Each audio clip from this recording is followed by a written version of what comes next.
So? And the plasterer. That's 15 groats. Hey, so? For stopping the draft in the privy. Body, you calculating piece of clay. Damnation! Don't mention it. I've never seen a world so festering with damnation. Where have you come from? Straight from your local. Damnation's pretty active there this afternoon, licking her lips over gossip of murder and witchcraft. There's mischief brewing for someone. Where's the mayor? I'm the mayor's clerk. How are you? Can I have your name? It's yours. Now look! It's no earthly use to me. I travel light. As light, that is, as a man can travel who will still carry his body around because of its sentimental value. What were you saying?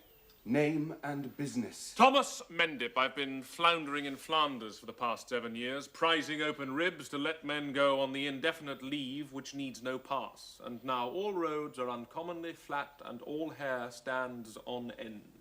Where's the mayor? I've business with his worship. You couldn't have chosen a less fortunate afternoon. They're expecting company. Well, a girl. Excuse me, I must get back to the books. Oh, wait! He'll not see anybody, I'm sure of it. Dear boy, I only want to be hanged. What possible objection can he have to that? Well, no, I want to be hanged. Whoever would want to be hanged? You don't make any allowance for individuality. How do you know that out there, in the day or night, according to latitude, the entire world isn't wanting to be hanged? Now you, for instance, still damp from your cocoon, you're desperate to fly into any noose of the sun that should dangle down from the sky. Is that a knock? The girl, she knocks. I saw her walking through the garden beside a substantial nun. Psst! Revelation.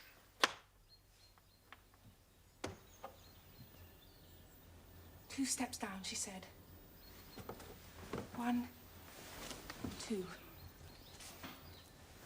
The floor.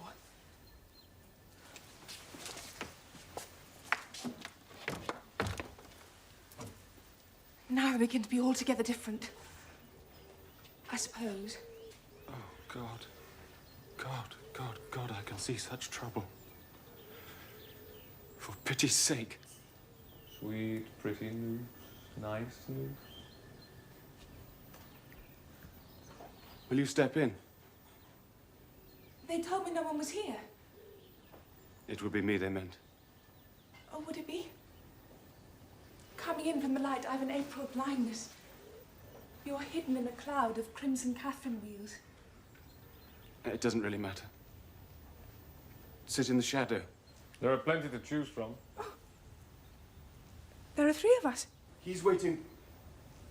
He says Ivory, thy spit I am, but take no further notice. I'll just nod in at the window like a rose. I'm a black and frosted rosebud whom the good God has preserved since last October. Take no notice.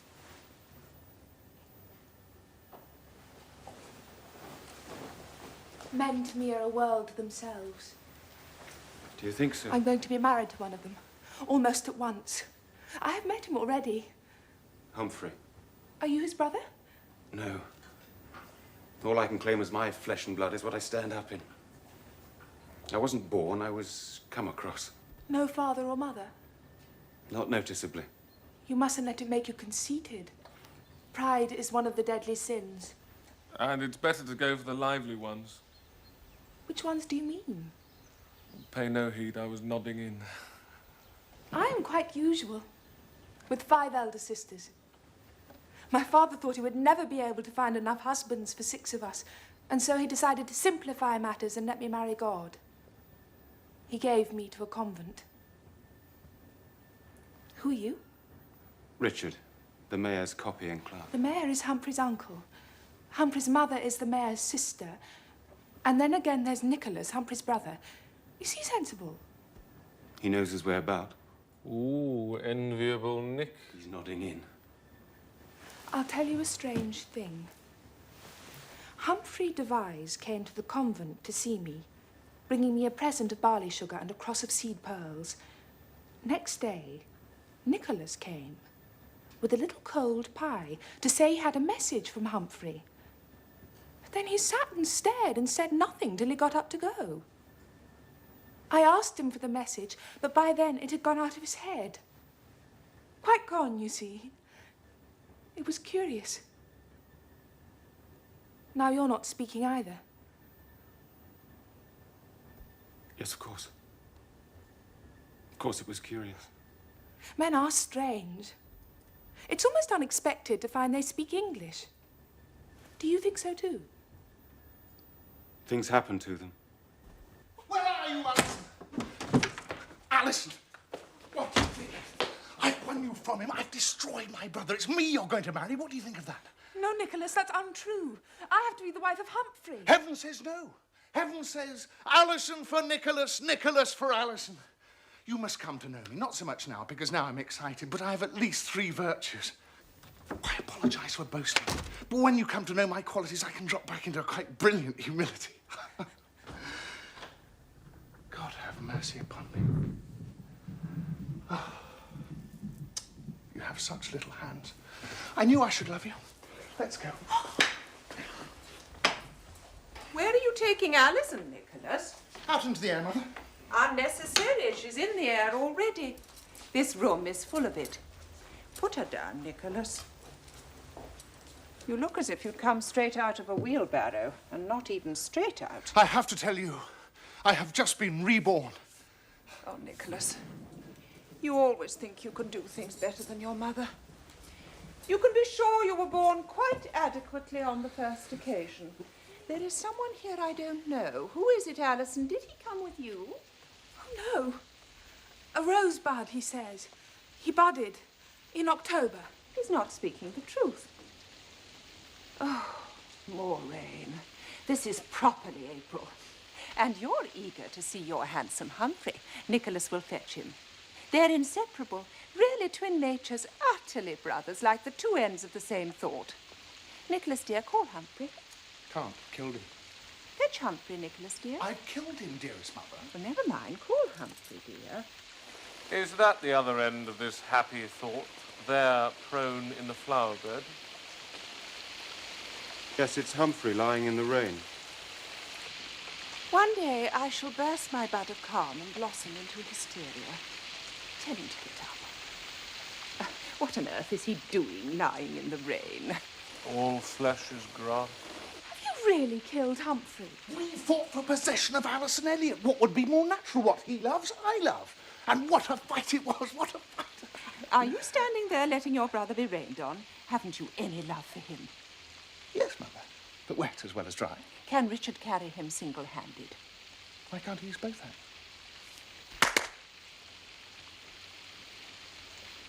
And how did I know it was going to rain? I would rather have to plait the tails of unbroken ponies than try to understand Nicholas.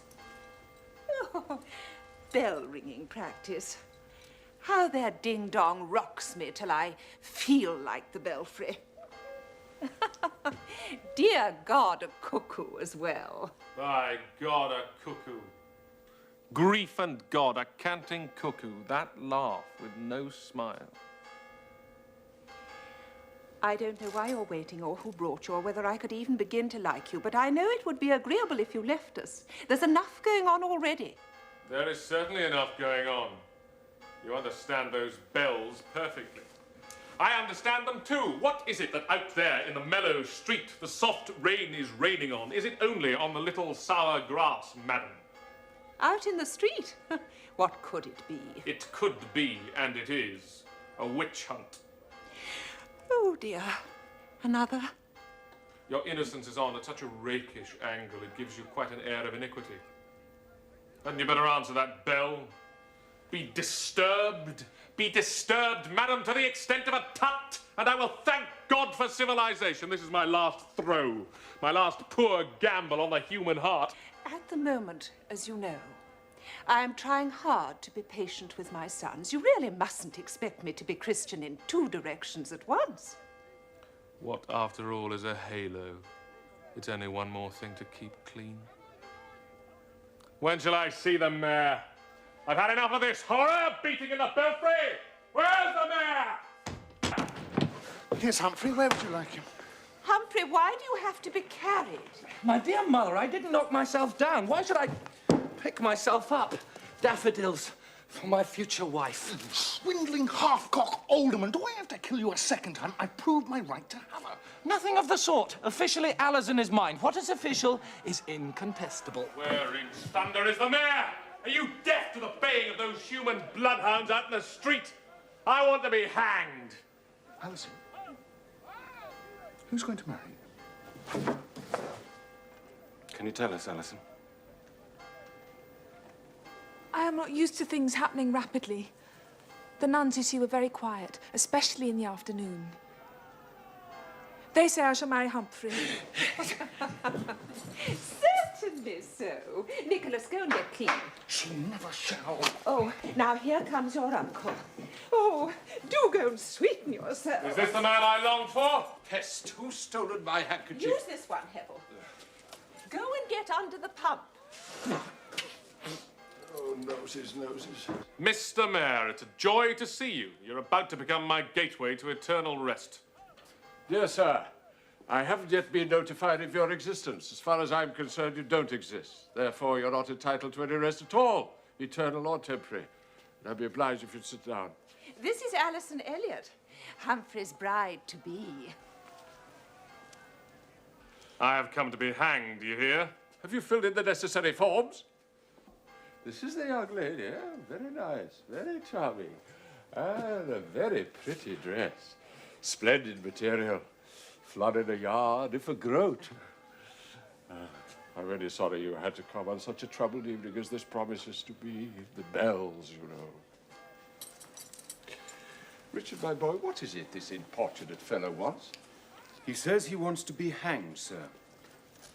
Out of the question. It's a most immodest suggestion which I know of no precedent for. Cannot be entertained. I suspect an element of mockery, directed against the ordinary decencies of life. And tiresome catarrh. A sense of humour incompatible with good citizenship, and I wish you a good evening. Are we all assembled together for evening prayers? Oh, no. You can't postpone me. Go away! You're an unappetizing young man with a tongue too big for your brains. Very mad. Wishes to draw attention to himself. The brain, a very delicate mechanism. Almighty God, more precise than a clockmaker. Grant us all a steady pendulum. All say amen. Amen. Listen, the wild music of the spheres. Tick-tock. Come on, you've got to go. Does justice never come to this place? Do you mean there's no recognition given to murder here? Now what is it? I'm not a fool. I didn't suppose you'd do me a favor for nothing. No crime, no hanging. I quite understand the rules, but I've made that all right. I managed to do in a rag and bone merchant at the bottom of Leapfrog Lane. Utterly unhinged. It was such a monotonous cry, that rugger-boer, like the damn cuckoo. Well, it was more than time he should see something of another world. Get a complete denial of everything he has said. Who do people think they are coming in here? Without identity? Putting us to considerable trouble and expense to have them punished. Sorry to interrupt, but there's a witch to see you, Uncle. To see me? A witch to see me? I will not be the toy of irresponsible events. Is that clear to you all? Yes, but she's here. A witch to see me? Do I have to tell you what to do? Don't tell me. My eyes do that only too well. She is the one. Of witches, she is the one who most of all disturbs Hell's heart. She's young. Oh, God, she's young. Shall I ask her in? I stared at you, Nicholas, with no word of condemnation. I stared astonished at your behavior. Ask her in? In here? Nicholas. She's the glorious undercoat of this painted world. You see? It comes through however much of our whiteness we paint over it. Will someone say come in? And understand that I don't every day break in on the quiet circle of a family at prayers. Will you forgive me? You'll find I can't be disarmed with pretty talk, young woman. You have no business at all in this house. Do you know how many walls there are between the garden of the magpie and the gate of your paddock? I'm not to be seduced. I'm not attending. 8. I've come over them all. How could she have done? Her broomstick's in the hall. Nicholas, come over to this side of the room. Oh, it's all right, Mother. I've got my fingers crossed. Never in the whole term of my office have I met such extraordinary ignorance of what is permitted. Indeed, I was ignorant. They were hooting and howling for me as though echoes could kill me. They say I have turned a man into a dog. This will all have to be got into at the proper time. But it isn't a dog at all. It's a bitch. A rather appealing brindle bitch with many fleas. What can we do? I can almost feel the rustling in of some kind of enchantment already. Well, she'll have to be put in charge. Oh, must she? Must she? He can see she's a girl of property. And the property goes to the town if she's a witch. She couldn't have been more timely. Curious, crooked beauty of the earth. Fascinating. Won't you use this chair? Thank you.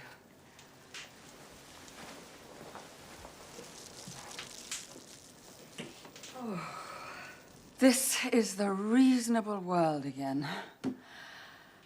I have come here for the protection of your laughter. They accuse me of such a brainstorm of absurdities that all my fear dissolves in the humor of it.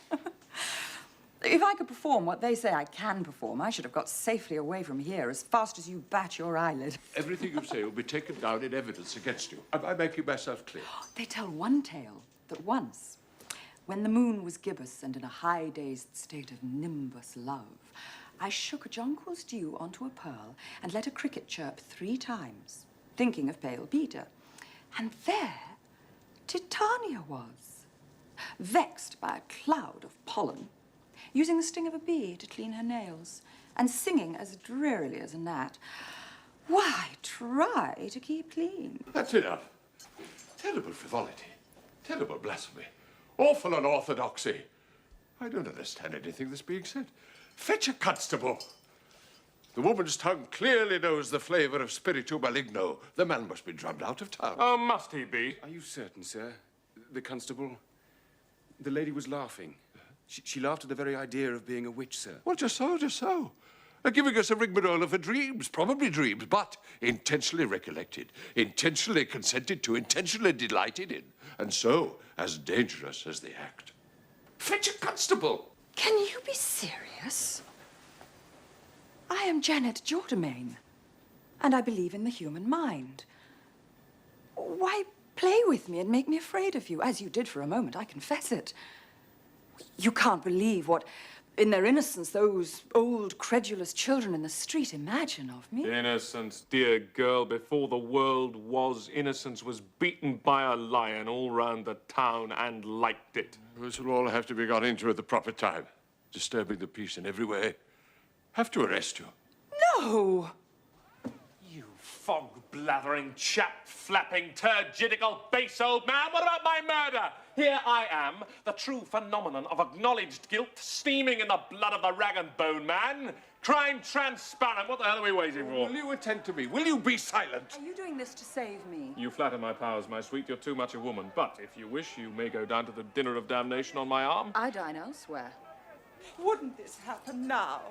Today, within an hour or two of everyone coming to congratulate Humphrey and Alison, arrangements were made months ago, long before this gentleman's murder was even thought of. Uncle, there's a sizable rumpus, without exaggeration, a howdy-you-do taking place in the street. I thought you should know.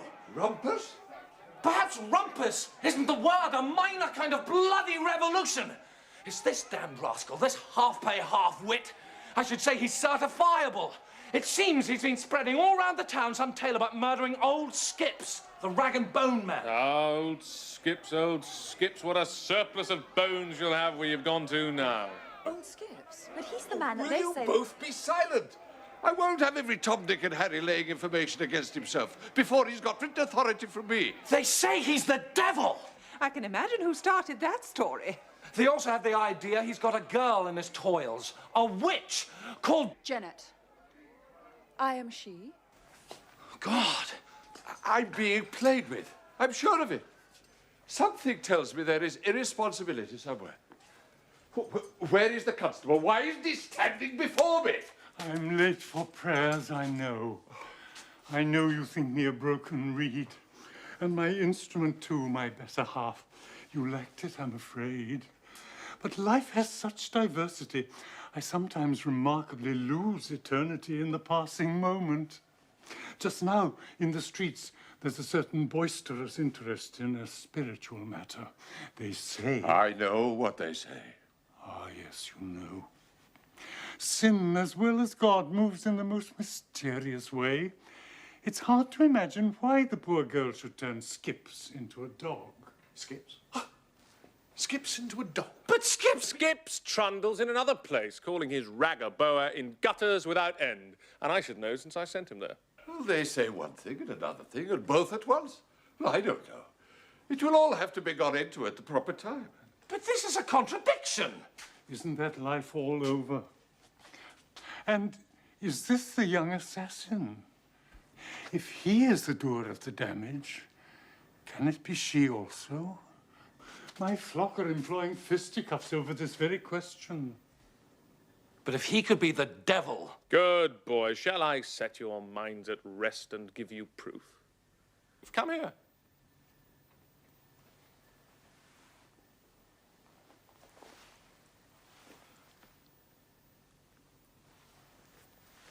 That isn't funny. It's not funny for the goats.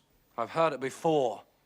He says the day of judgment is fixed for tonight. Oh, not tonight. The last trump is timed for 22:40 hours precisely. This will all be gone into at the proper... Time will soon be most improper. Why not hang me before it's too late?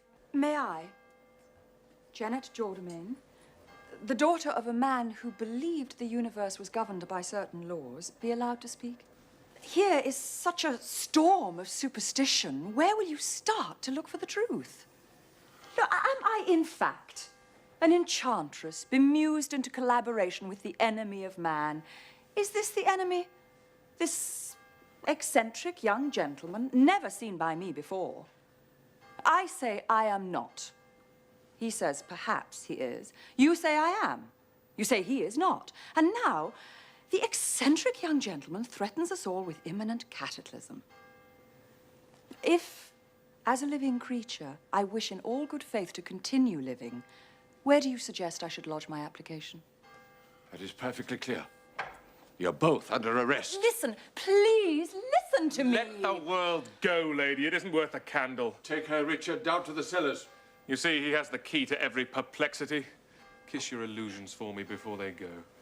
But what will happen? That's something even old Nose Drip doesn't know.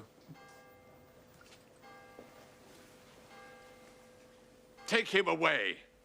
Mr. Mayor, hang me for pity's sake. For God's sake, hang me before I love that woman.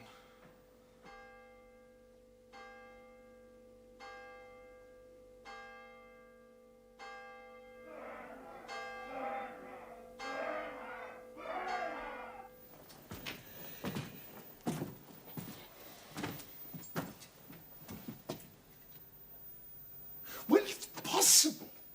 It's possible. I may have been putting the devil to the torture, but can you smell scorching? Not a singe for my sins. That's from yesterday. I leaned across a candle. We mustn't put ourselves wrong with anything as positive as evil. We have put him to the merest thumbscrew, Tyson, courteously and impartially. The purest cajolery to coax him to deny this cock and bull murder for which there isn't a scrap of evidence. How did he take it? Has he denied it? On the contrary, he says he has also committed petty larceny, ab-action, peculation, and incendiarism. As for the woman, Jourdemain. Ah, yes, Jourdemain. What are we to make of her? Wealthy, they tell me. But on the other hand, quite affectingly handsome. Now, no poetics, Tyson. Blow your nose and avoid lechery. Keep your eye on the evidence against her. There's plenty of it there. Has she confessed? Not at all. Though we administer persuasion with great patience. She admits nothing and the man won't stop admitting. It rarely makes one lose all faith in human nature. The tongs, Hepton, the tongs, dear. Sweet Elijah, we'll all go up in flames. Flames! Did you hear that, Tabernacle? Flames! My sister said flames. A log the size of a cheese has fallen off the fire. Well, where are they? What men of action? The tongs, Captain, they're under your feet. Beg your pardon, Tabernacle. Blazing log. Would there be something I could do? I was asleep, you know. Very simple. You'd look at a pile of ashes. As for the day of judgment, we can be sure it's not due yet. What are we told the world will be like? Boasters, blasphemers, and the rest of it? Come, we've still a lot of backsliding ahead of us. Are you uneasy, Tapaku? No, Tyson. The whole thing's a lot of amphigurious, stultiloquential fiddle-faddle. For God's sake, what is it? What is The it? street's gone mad. They've seen a shooting They? star. Who? What of it? Well, I'm sorry, but the number of people gone mad in the street is particularly excessive. They were shaking our gate and knocking each other's hats off in 6 fights simultaneously, and some were singing Psalm 140. Well, I think it was 140. Deliver me, O Lord, from the evil man. 140. And the rest of them were shouting, "The devil's in there," pointing to this house. Safety from Satan. And where's the woman? Where's the witch? Send her down. And using words only fit for the Bible, and then they saw the star fall over our roof somewhere and followed its course with a downrush of whistlings and oohs and ahs and screams and groans. And some fell down on their knees and others fell over them. And now they've started fighting again. And the 140th psalm has begun again, louder and faster than ever. Oh, heavenly. Isn't it time they went home? All right, yes, all right. Now, why can't people mind their own business? This shooting star probably went past perfectly preoccupied with some astral anxiety or other without giving us a second thought. And on the very evening that we expect company. What company is going to venture to get here through all that heathen hullabaloo in the road? I wish I were a thinking man. Very much. Of course, I feel a good deal, but that's no help to you. I'm not bewildered. I assure you, I am not bewildered. As a matter of fact, a plan is almost certainly forming itself in my mind at this very moment. It might even be adequate. I am nothing but the justice here, of course, but perhaps, even allowing for that, you could tell me what the devil you're up to. Where did I put my better half? I laid it aside. I might go down to the gate and perhaps disperse them with a skirmish or two of the bow. Orpheus, you know, was very successful in that way. But of course, I haven't his talent, not nearly his talent. If you'd allow me to follow my train of thought.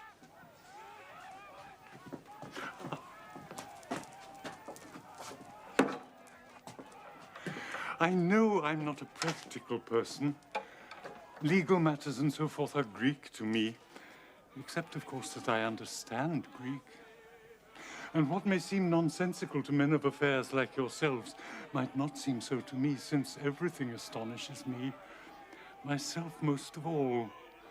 When I think of myself, I can scarcely believe my senses. But there it is. All my friends tell me I actually exist, and by an act of faith I've come to believe them. But this fellow, who is being such a trouble to us, he, on the contrary, is so convinced he is that he wishes he were not. Now, why should that be? I believe you mean to tell us, Chaplain. I imagine he finds the world not entirely salubrious. If he cannot be stayed with flagons or comforted with apples, I quote, of course, perhaps the addition of your thumbscrews will not succeed either. The point I'm attempting to make is this one. He might be wooed from this aptitude for death by being happier. And what I was going to suggest, quite irresponsibly, is that he might be invited to partake of our festivities this evening. No, I see it astonishes you. You suggest, Chaplain, we let him bibulate from glass to glass this evening, help him to a denial of guilt, and get him off our hands before daybreak gets the town on its feet again. Oh, I wish I liked the look of the immediate future, but I don't. I'm glad to tell you that an idea has formed itself in my mind, a possible solution. Sir, if you please. Well, Richard.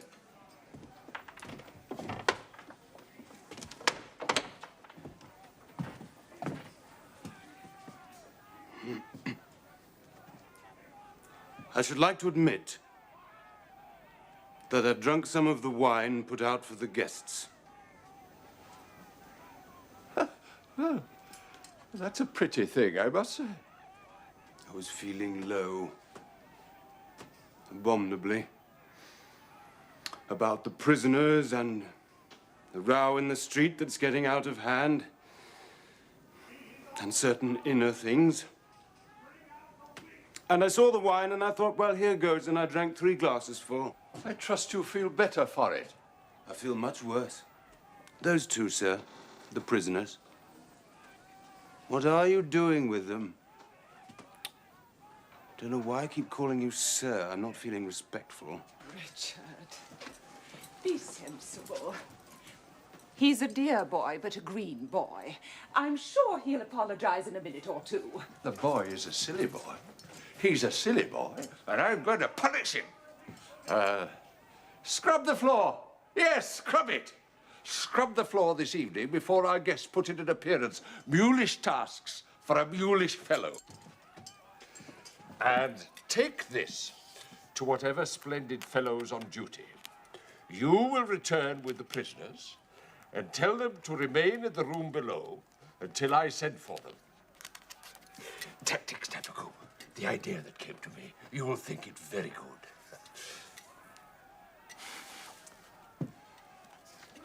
You may go, Richard.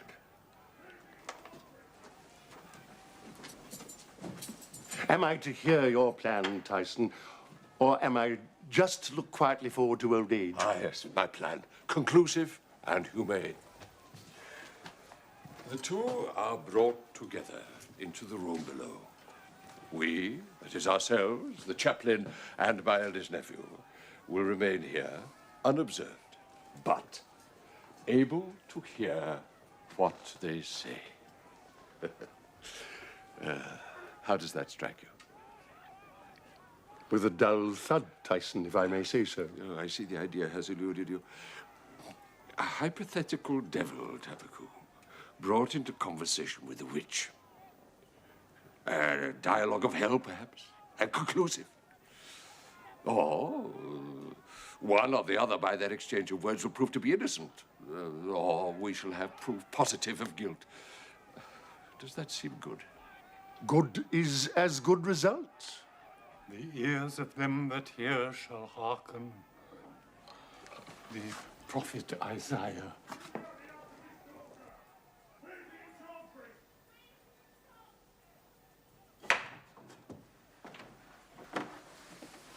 He wants you to wait in here. If in some way... I wish... I must fetch the scrubbers. I'm so tired. What can you see out there? Out here. Out here is a sky so gentle. 5 stars are ventured on it. I can see the sky's pale belly glowing and growing big, soon to deliver the moon. A darkening land sunken into prayer, lucidly in dewdrops of one syllable, nunc dimittis. I see twilight, madam. But what can you hear? The howl of human jackals. Do you mind? I have to scrub the floor. A good old custom. Always fornicate between clean sheets and spit on a well-scrubbed floor. The morning came and left the sunlight on my step like any normal tradesman. But now, every spark of likelihood has gone. The light draws off as easily as though no one could die tomorrow. Are you going to be so serious about such a mean allowance of breath as life is? For God's sake, shall we laugh? For what reason? For the reason of laughter. Since laughter is surely the surest touch of genius in creation. Would you ever have thought of it? I ask you, if you had been making man, stuffing him full of such hopping greeds and passions that he has to blow himself to pieces as often as he conveniently can manage it, would it also have occurred to you to make him burst himself with such a phenomenon as cachinnation? That same laughter, madam, is an irrelevancy which almost amounts to revelation. I laughed earlier this evening, and where am I now? Between the past and the future, which is where you were before. You speak of the world I thought I was waking to this morning, but horror is walking round me here, because nothing is as it appears to be. That's the deep water my childhood had to swim in. My father was drowned in it. He was drowned in what? In hypocrisy? In the pursuit of alchemy. In refusing to accept your dictum, it is what it is. Poor father. In the end, he walked in science like the densest night.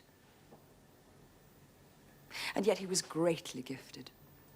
When he was born, he gave an algebraic cry, at one glance measured the cubic content of that ivory cone, his mother's breast, and multiplied his appetite by 5.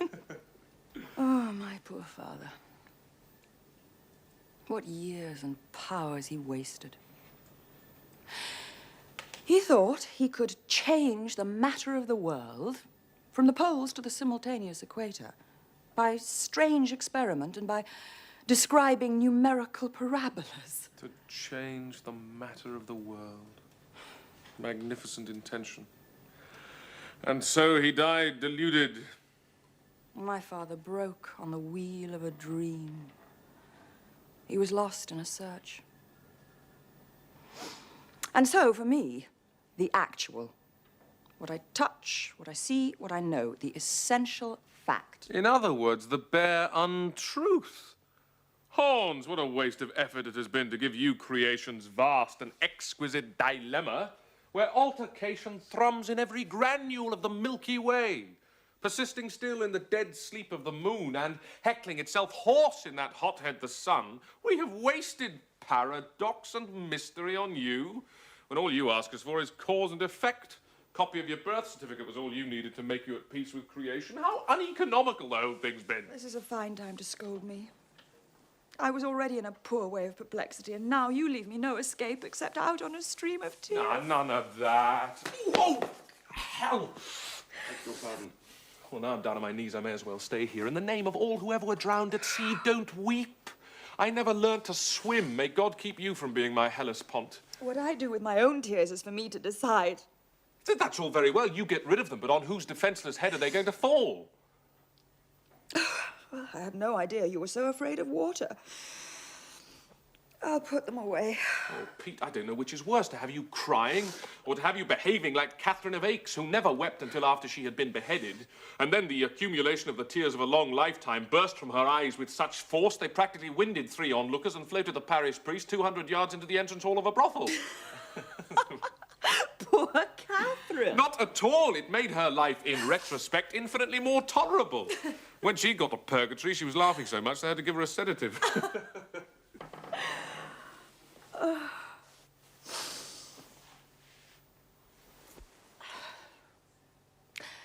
Why should you want to be hanged? Madam, I owe it to myself.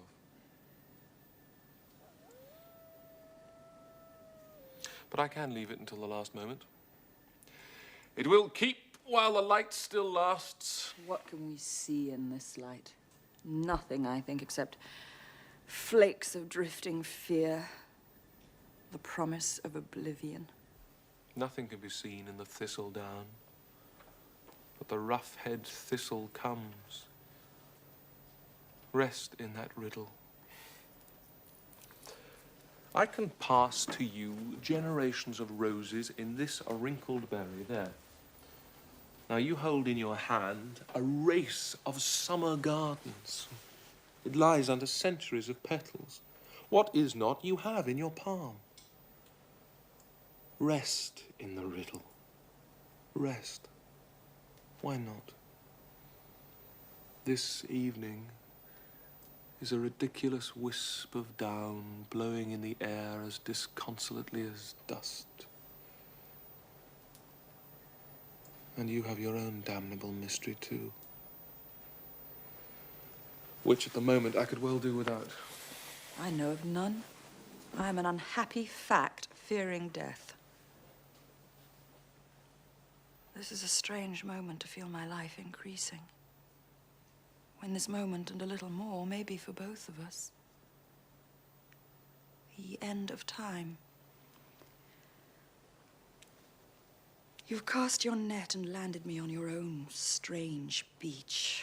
That's too inhuman of you. Inhuman? If I dared to know what you meant, it would sound disastrous. It means I care whether you live or die. Will you stop frightening me to death? I tell you, the heart is worthless. Don't entertain the mildest interest in me, or you'll have me die screaming. What are you afraid of? since in a little while neither of us may exist. Either or both may be altogether transmuted into memory, and then the heart's obscure indeed. Richard, there's a tear rolling out of your eye. What is it? Oh, I really don't know. I have things on my mind. Not us. Not only. If it's a woman, Richard, apply yourself to the scrubbing brush. It's all a trick of the light. The light of a fire. And Richard, make this woman understand that I'm a figure of vice and crime. Guilty of? Guilty of mankind. I have perpetrated human nature. My father and mother were accessories before the fact, but there'll be no accessories after the fact. By my virility, there won't. Just see me as I am. Me like a perambulating vegetable, patched with inconsequential hair, looking out of two small jellies for the means of life, balanced on folding bones. My sex no beauty, but a blemish to be hidden behind judicious rags. Half this grotesque life I spend in a state of slow decomposition, using the name of unconsidered God as a pedestal on which I stand and bray that I'm best of beasts. Until, under some patient moon or other, I fall to pieces, like a cake of dung. Is there a slut would hold this in her arms and put her lips against it? Sluts are only human. What is to be done? Something compels us into the terrible fallacy that man is desirable, and there's no escaping into truth. You may be decay and a platitude of flesh, but I have no other such memory of life. You may be corrupt as ancient apples. Well then, corruption is what I most willingly harvest. You are evil, hell, the father of lies. If so, hell is my home, and my days of good were a holiday. I have come suddenly upon my heart. And where it is, I see no help for. We are lost. Both irretrievably lost. Certainly. The woman has confessed. The town can go to bed. It was a happy idea, eh, Tabitha? A great relief to my sister and all concerned. A very nice confession, my dear. What is this popping noise? Now what's the matter? Do they think that I have confessed to witchcraft? Admirably. Young Devise had better go and calm the populace. Tell them faggots will be lit tomorrow at noon. Have a heart, Mr. Tappercombe. They're hurling bricks. What do they mean? Am I at noon to go to the fire? Oh, for pity. Why must they brand themselves with me? She has bribed you to procure her death. Graft, graft. Oh, the corruption of this town. When only the rich can get the kingdom come, and a poor man is left to groan in the full possession of his powers. And she's not even guilty. I demand fair play for the criminal classes. Terrible state of mind. Humphrey, go to the gate at once. Oh, well, I can but try to dodge. You didn't try soon enough. Who else is going to cheat me out of my death? We ecclesiastic? Let me brain you with your wife. No, something else. Oh, please hit me with something else. Exchange it for a harp and hurry off to heaven. Will you give me the gallows now? Now, Mr. Mayor? Richard, I'll drown him in your bucket. Look, she's fallen. Air. Water! But no fire, do you hear? No fire. How is she, Richard? Oh, the delicate mistiming of women. She has carefully snapped in half my jawbone of an ass. Life is coming back. Importunate life. It should have something better to do than to hang about at a chronic street corner in dirty weather and worse company. It is my duty as justice to deliver sentence on you as well. Ah! Found guilty of jaundice, misanthropy, suicidal tendencies, and spreading gloom and despondency, you will spend the evening joyously, sociably taking part in the pleasures of your fellow men. Not until you've hanged me. I'll be amenable then. Have I come back to consciousness to hear that still? Richard, help me to stand. If I hear you talk any more of death, I'll drop to the ground again. One concession to your courage, and then no more. Gentlemen, I'll accept your most inhuman sentence. I'll not disturb the indolence of your gallows yet, but on one condition. That this lady shall take her share tonight of awful festivity. She shall suffer too. Out of the question. Quite out of the question. Absolutely out of the question. What? What? What? Then you shall spend your night in searching for the body of my victim, or else the Lord Chief Justice of England will know that you let a murderer go free and raise the country. Do you think I can go in gaiety tonight under the threat of tomorrow? If I could sleep. That is the heaven to come. We should be like stars now that it's dark. Use ourselves up to the last bright dregs and vanish in the morning. Shall we not suffer as wittily as we can? Now come. Don't purse your lips like a little prude at the humour of annihilation. It is somewhat broad, I admit, but we're not children. Well, I am such a girl of habit. I had got into the way of being alive. I will live as well as I can this evening. And I'll live too, if it kills me. Well, Uncle, if you're going to let this clumsy-fisted cutthroat loose on the house tonight, why not the witch girl, too? Foolishly, I can't help saying it.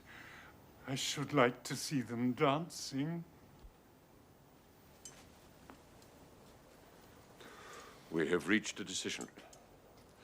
The circumstances compel us to agree to your most unorthodox request. Wisdom, at last. But listen, woman. After this evening, I have no further interest in the world. My interest also will not be great, I imagine, after this evening.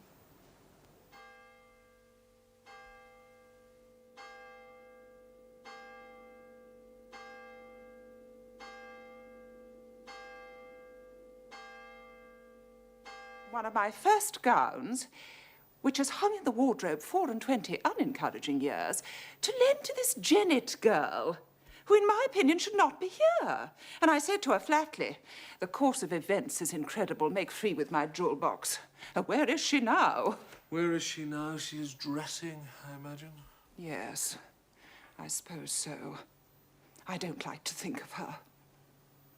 And as for you, I should like to think of you as someone I knew many years ago and, alas, wouldn't see again.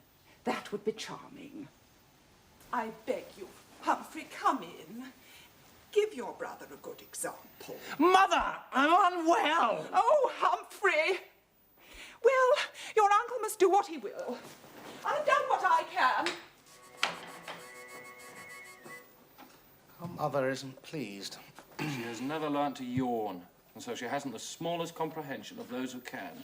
Benighted brothers in boredom, let us unite ourselves in a toast of ennui. I give you a yawn to mortal life, women, all governments, war, art, science, ambitions, and the entire fallacy of human emotions. And wake us in the morning with an ambrosial breakfast. Amen, amen.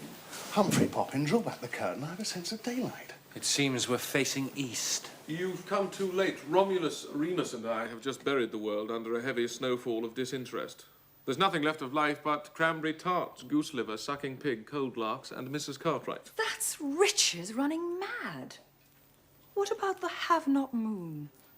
Not a goose, not a pig, and yet she manages to be the wit of heaven. What's this? Where's the girl I spoke to this evening gone with her essential fact?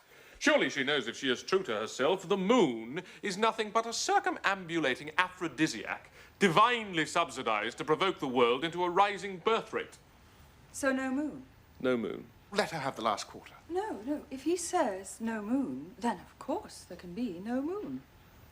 Otherwise, we destroy his system of thought and confuse the quest for truth. You see, Nicholas? I have only one small silver night to spend, so show me no luxuries. It'll be enough if you spare me a spider. And when it spins, I'll see the 6 days of creation in a web, and a fly caught on the 7th. And if the dew should rise in the web, I may well die a Christian. This evening you insisted on what you see, what you touch, what you know. Where did this weather blow from? Off the moors of mortality. That might be so. Or there's that inland sea, the heart. But you mustn't hinder me. Not now. I come of a long-lived family, and I have some 60 years to use up almost immediately. I shall join the sucking pig. Please. Take my arm. I'll guide you there. You shall do no such thing. Who's the host here? They have impeccable manners when they reach a certain temperature. What I hear from your mother isn't agreeable to me in the smallest draught, quite noticeable. I expect members of my family... Is this courtesy, Mr. Mayor, to turn your back on a guest? Why should I be welcome? I am wearing his days gone by. I rustle with his memories. I, the little heretic as he thinks, and nearly stubbing my toes against my grave in his sister's shoes, the grave that he has ordered for me. Don't ask impossibilities of the gentleman. I repeat, my arm. I repeat, I'm the host. I have the right. He has the right, Nicholas. Allow me to commit no solecism so near to eternity. Please, open the door for us. We must go in as smoothly as old friends.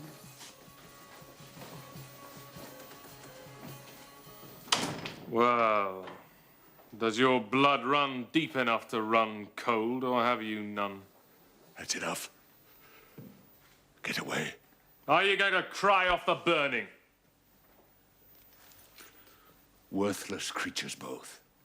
I call you clutter.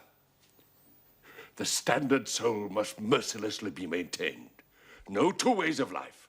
One God, one point of view. A general acquiescence to the mean. And God knows when you say the mean, you mean the mean. And so you'll kill her. Time would have done it for her too, of course. But more cautiously and with a pretense of charm. Am I allowed on bail into your garden? Tiresome catarrh. I haven't the slightest wish to see you, not in the slightest degree. Go where you like. That's nowhere in this world.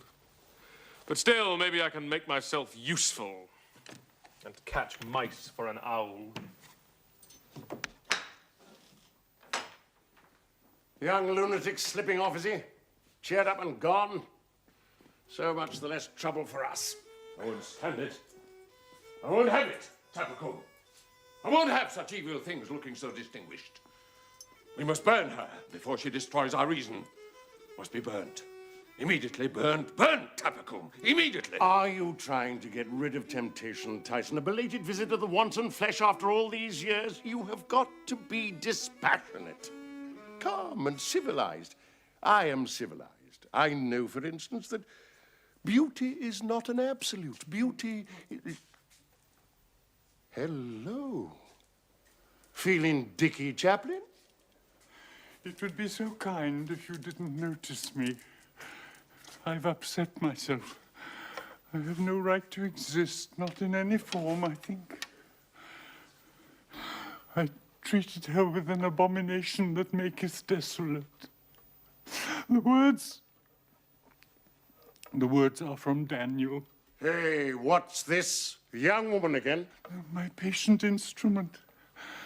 I made my viol commit such sins of sound. And I didn't mind. No, I laughed. I was trying to play a dance. I'm too unaccomplished to play with any jollity. I shouldn't venture beyond religious pieces. A large mug of small beer for both of you. Leave it to me. No, no, I should become delighted again. I wish for repentance. You shall have it. I'll pour it out myself. You'll see it shall bring you to your knees. I'm too unaccomplished. I haven't the talent. But I hoped I should see them dancing. And after all, they didn't dance. They shall, dear saint, they shall.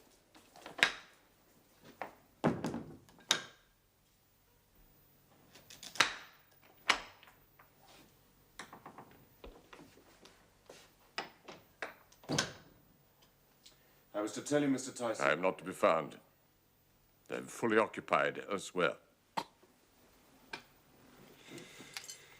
If you wish to find me, I shall be in my study. You may knock, but I shall give no reply. I wish to be alone with my own convictions. Good night.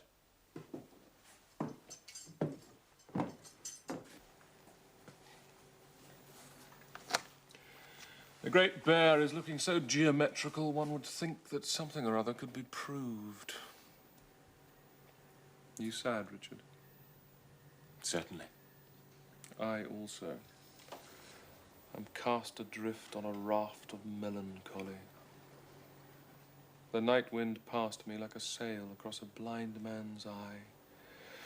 There it is, the great grey mane of moonlight, washing over the little oyster shell of this month of April. The night's a boundless pasture land of peace. And something condones the world incorrigibly. But what, in fact, is this vaporous charm? Stone me, Richard. I've begun to talk like that soulless girl. And she may at this moment be talking like me.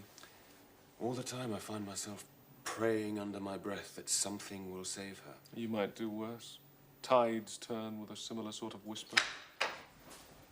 Richard. Alison.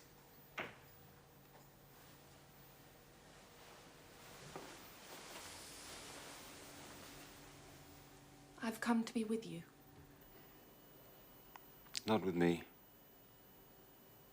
I'm the to and fro fellow tonight. You have to be with Humphrey. I think I've never met Humphrey. I've met him less and less the more I have seen him. You will forgive me. I was mousing for a small Dutch owl. If it has said to woo, to weiss, it has said it 1,000 times. You must go back to the others. Let me stay. I'm not able to love them. Have you forgotten what they mean to do tomorrow? How could I forget? But there are laws. And if someone fails I shall them, run away from laws if laws can't live in the heart. I shall be gone tomorrow. You make the room suddenly cold. Where will you go? Where will you come to find me? If I asked you if you could ever love me, I should know for certain that I was no longer rational. I love you quite as much as I love St. Anthony, and rather more than I love St. John Chrysostom. But putting halos on one side, as a man, could you love me, Alison? I love you as deeply as many years could make me, but less deeply than many years will make me.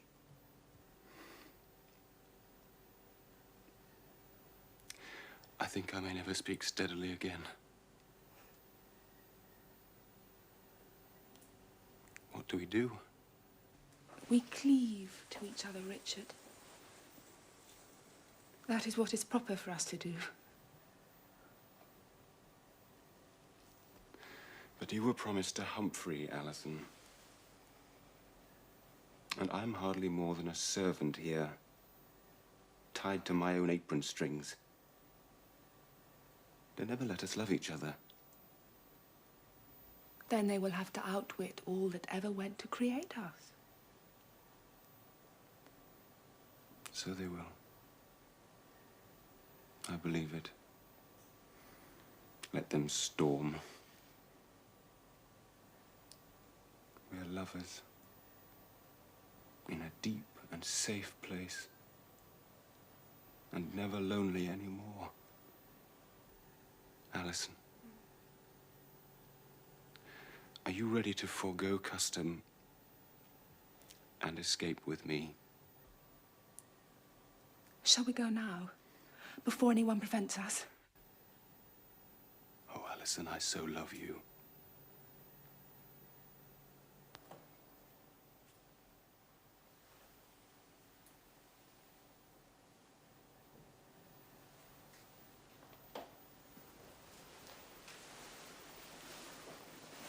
Let yourself quietly out and wait for me, somewhere near the gate, but in a shadow. I must fetch my savings. Are you afraid? In some part of me, not all. And while I wait, I can have a word with the Saints Teresa and Christopher. They may have some suggestions. Yes, do that.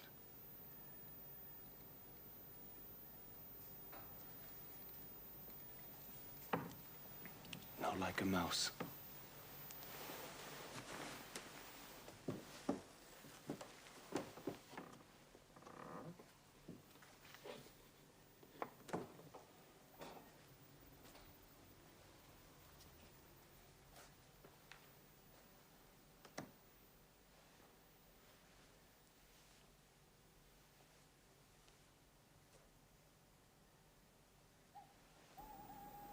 Only let me spell no disillusion for her.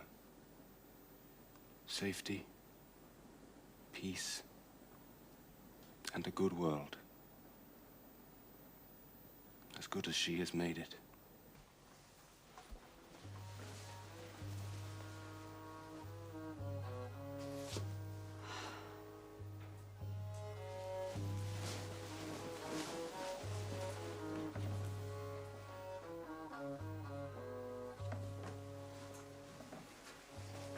You tired of us? Why on earth can't you stop following her? Stop following me. I am troubled to find Thomas Mendip. Oh, he's far gone. Mad is the nature of man. As rude and crude as an act of God, he'll burn your house. So he has. Are you kind to mention burning? I beg your pardon. Is it possible he still might make for death, even on this open-hearted night? Who might? Thomas Mendip. He's sick of the world, but the world has a right to him. Damn Thomas Mendip! Nothing easier. You're just a fellow, Richard. Now, we need some more canary. Say 5 bottles more. I have to find 5 bottles of canary. I'll come to the cellars and help you bring them. Quick! Before Mother calls us back to evaporate into duty.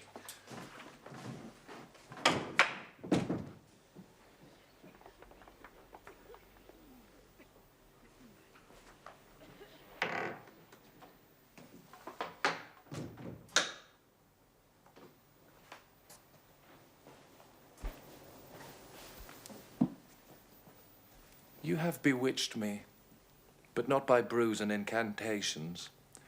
For all I know, you may have had some traffic with the devil. If so, you will agree the fire is fair as fair goes. You have to burn. It's hard enough to live these last few hours as the earth deserves. Do you have to remind me how soon the night will leave me unprotected, at the daylight's mercy? I'm tired, trying to fight those thoughts away. It would be insufferable if you were burned before I could know you. I should never sit at ease in my body again. Must we talk of this? All there is to be said has been said, and all in a heavy sentence. There's nothing to add, except a grave silence. Listen. Will you listen? There is more to say. I'm able to save you, since all official action can be given official hesitation. I happen to be on the council. And a dozen reasons can be found to postpone the moment of execution. Legal reasons, monetary Hope reasons. can break the heart, Humphrey. Hope can be too strong. But this is true. Actual. As my body is. And as for that, now impartially, look what I risk. My status in both this town and the afterlife will be gone if either suspect me of having helped you. I have to be given a considerable reason for risking that. I fondly hope I'm beginning to misconstrue you. Later, tonight, when they're all bedded down in their beauty sleep, I'll procure the key and come to your cell. Is that agreeable? You mean you give me a choice? To sleep with you, or tomorrow to sleep with my fathers? And if I value the gift of life, which, dear heaven, I do, I can scarcely refuse. Isn't that sense? Admirable sense. Oh, why am I not sensible? Oddly enough, I hesitate. Can I so dislike being cornered by a young lecher that I should rather die? Am I unattractive to you? Except that you have the manners of a sparrowhawk, with less reason. No, you are not. But even so, I no more run to your arms than I wish to run to death. I ask myself, why? Surely I'm not mesmerized by some snake of chastity. This is Don't the time. speak, contemptible boy. I'll tell you, I am not. We have to look elsewhere. For instance, into my heart, where recently I heard begin a bell of longing which calls no one to church. But it isn't that. Jennet, No, before I they come and am interrupt interested in us. my feelings. I seem to wish to have some importance in the play of time. What is deep, as love is deep, I'll have deeply. What is good, as love is good, I'll have well. Then, if time and space have any purpose, I shall belong to it. And so, you see, it might be better to die. Though, on the other hand, I admit it might be immensely foolish. Oh, listen. What can all that thundering from the cellars be? I don't know at all. You're simply playing for time. Now be a saint and tell me I may come to your cell. I wish I could believe my freedom was not in the flames. Oh, God, I wish the ground would open. Allow me to open it for you. Admit I was right. Man's a mistake. Lugworms, the lot of us. Wipe your filthy boots before you start trespassing. And as for you, I'll knock your apple blossom back into the roots of the tree of knowledge where you got it from. Oh, dear. Is this lugworms at war? By what right, will you tell me? Do you come moralizing in, dictating what I should do? Well, what are you saying? You mean to say that you'd even consider... I might prefer the dragon to St. George. You, if you remember, failed even to give me a choice.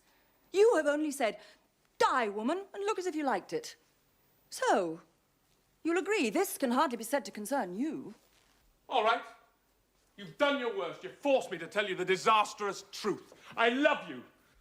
A misadventure so intolerable hell could not do more. Nothing in the world could touch me, and you have to come and be the damnable exception. Don't say again that this doesn't concern me, or I shall say that you needn't concern yourself with tomorrow's burning. Do you know what? You little bastard, Richard. He's locked me in the cell. Don't complicate the situation. We have to settle this other matter. What should we talk of?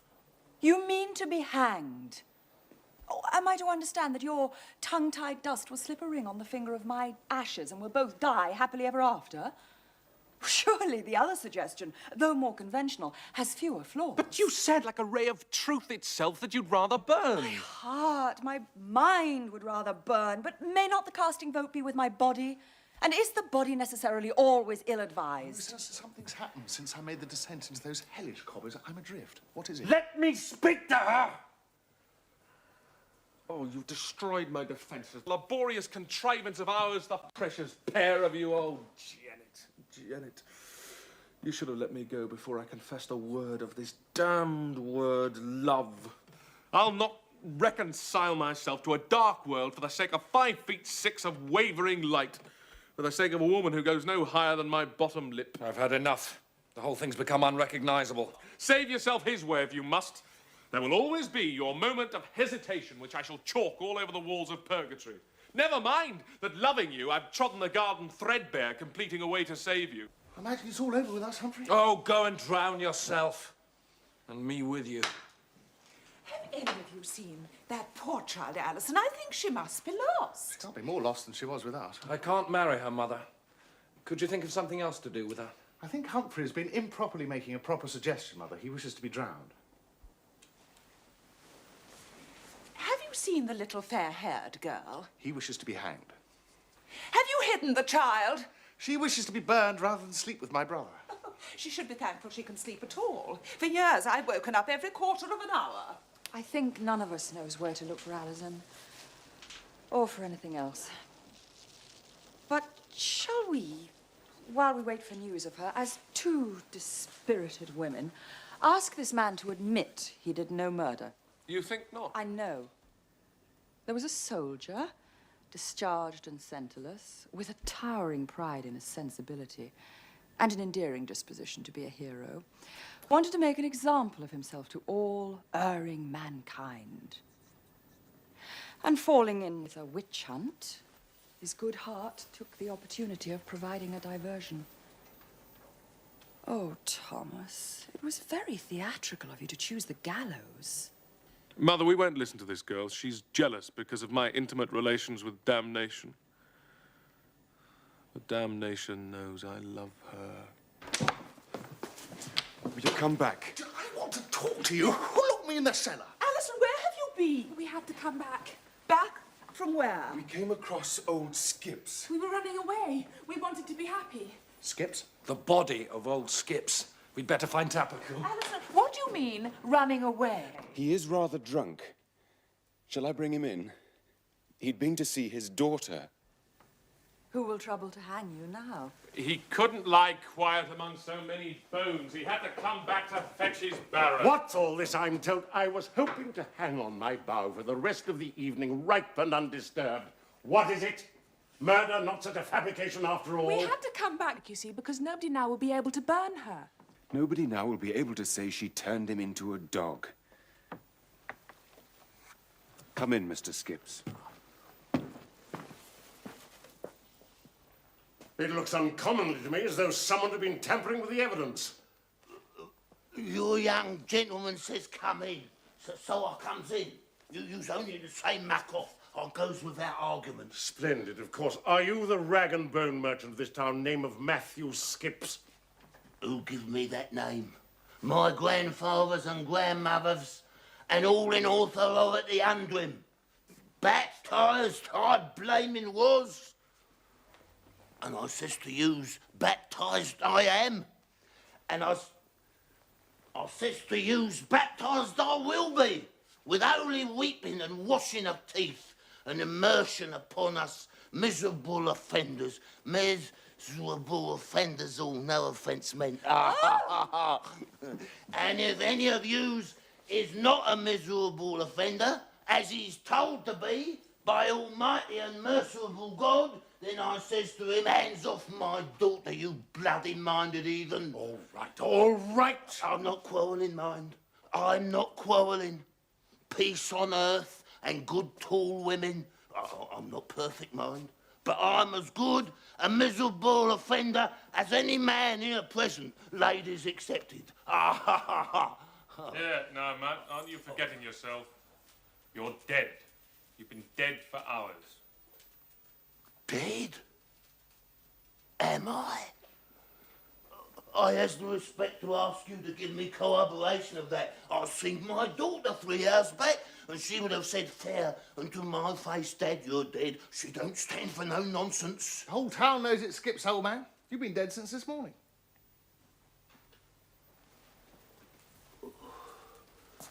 Dead? You take my breath away.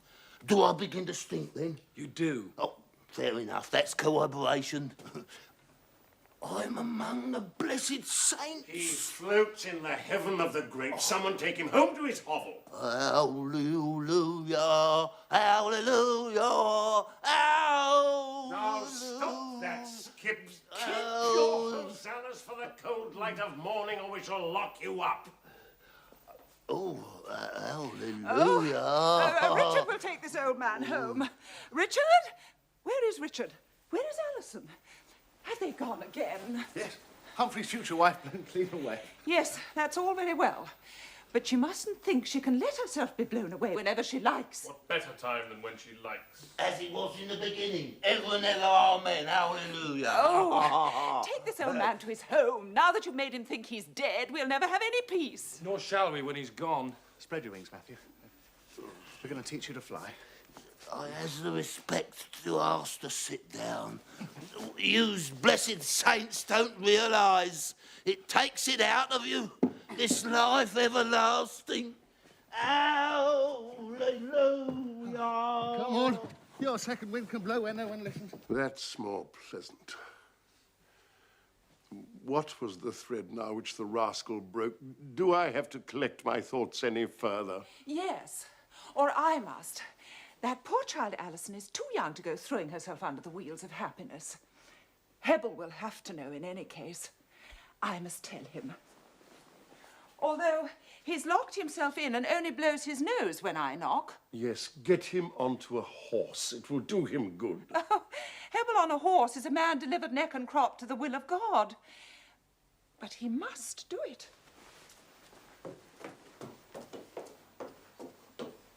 What's to be the end of you? I take it the male prisoner is sufficiently deflated not to plague us with his person any longer. Deflated. I'm overblown with knowledge of my villainy. Your guilt, my boy, is a confounded bore.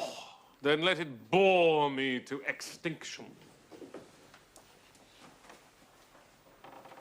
The woman prisoner may notice, without my mentioning it, that there's a certain mildness in the night, a kind of somnolent inattention. If she wishes to return to her cell, no one can object. On the other hand, how very empty the streets must be just now. Oh, you will forgive a yawn in an overworked and elderly man. The moon is full, of course. To leave the town unobserved, one would have to use caution. As for me, I shall go and be a burden to my bed. Good night. Good night. Good night. So much for me. Thomas. Only another 50 years or so, and then I promise to let you go. Do you see those roofs and spires? There sleep hypocrisy, porcus pomposity, greed, lust, vulgarity, cruelty, trickery, sham, and all possible nitwittery. Are you suggesting 50 years of that? I was only suggesting 50 years of me. Girl, you haven't changed the world. Glimmer as you will, the world's not changed. I love you, but the world's not changed. Perhaps I could draw you up over my eyes for a time, but the world sickens me still. And do you think your gesture of death is going to change it? Except for me. Oh, the unholy man-trap of love. I have put on my own gown again, but otherwise, everything that is familiar I have to leave. The world is looking frozen and forbidding under the moon. But I must be out of this town before daylight comes, and somewhere, who knows where, begin again. Brilliant. So you fall back on the darkness to defeat me. You gamble on the possibility that I was well brought up. And of course you're right. I have to see you home. Though neither of us knows where on earth it is. Thomas, can you mean to let the world go on? I know my limitations. I shall have to hurry. That was the pickaxe voice of the cock beginning to break up the night.